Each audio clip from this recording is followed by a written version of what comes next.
All right, let's dive into something really fascinating today. The psychology of people who just opt out of social media. What is going on in their heads? And what is it that sets them so apart from the rest of us?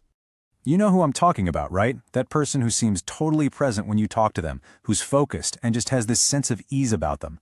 You've probably wondered, what is their secret? Well, turns out it's not a secret, and it is definitely not a coincidence. There is some serious psychology at play here.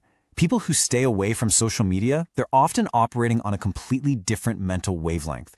It's one that most of us don't even realize exists anymore. So let's break down the 5 key psychological traits that really define this mindset. First up, and this one is huge, it's probably the most fundamental difference of all. Where do people get their sense of value, their confidence?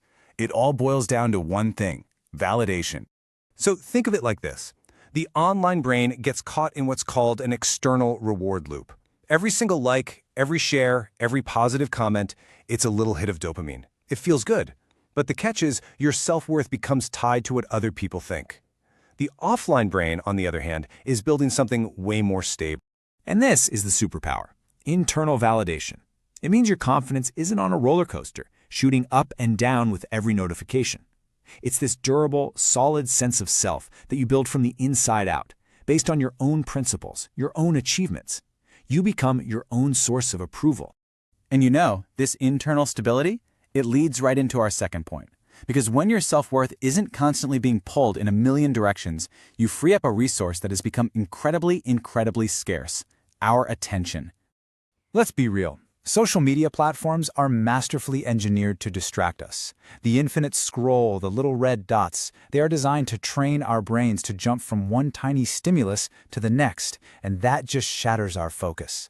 But a mind that isn't constantly fighting that digital battle, it can actually maintain a state of calm and achieve a much deeper, more sustained focus on the things that really matter. And the real-world benefits of this are just massive. A longer attention span means you can actually get lost in a book or a complex project.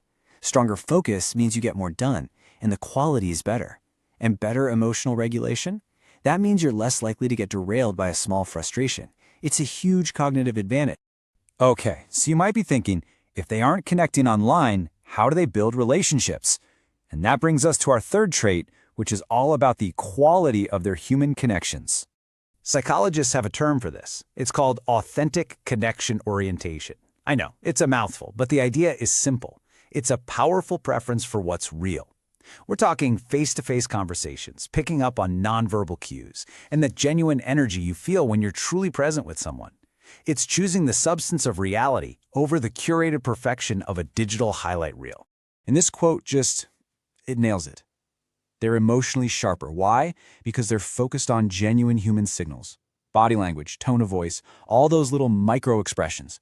They're reading the real person, not just a carefully crafted digital avatar. All right, moving on to our fourth point, and honestly, this one's a biggie. It's about escaping a mental trap that I think almost every single person with a social media account has fallen into at some point. Social media is basically a breeding ground for comparison, isn't it?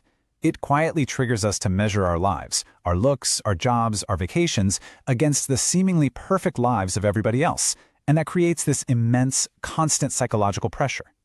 But when your self-image is shaped by your actual life, the good, the bad, the messy, you're grounded in reality. This is exactly why people who stay offline so often appear more stable and content. Their benchmark for success is themselves.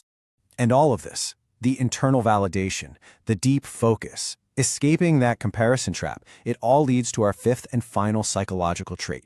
This is about the ability to actually think for yourself in a world that is just saturated with noise and opinions.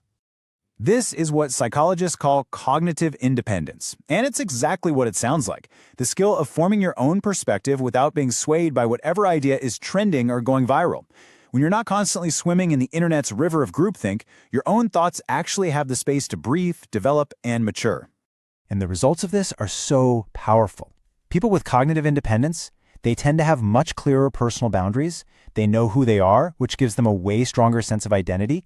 And, this is critical, they develop sharper critical thinking skills because they're forced to evaluate information on their own terms, not just absorb whatever the consensus is that day. So really, the main takeaway here is this. Choosing to limit or avoid social media isn't about being antisocial or rejecting people. It's about being profoundly self-aware in a world that is actively designed to distract you, to make you compare yourself, and to make you outsource your own happiness. It's about protecting your own mind. And that kind of leaves us with one final question to think about. If you saw a part of yourself in any of these traits, that desire for internal validation or deeper focus or more authentic connection, what does that say about the person you are right now? And maybe, more importantly, the person you're on your way to becoming? Thanks for joining me for this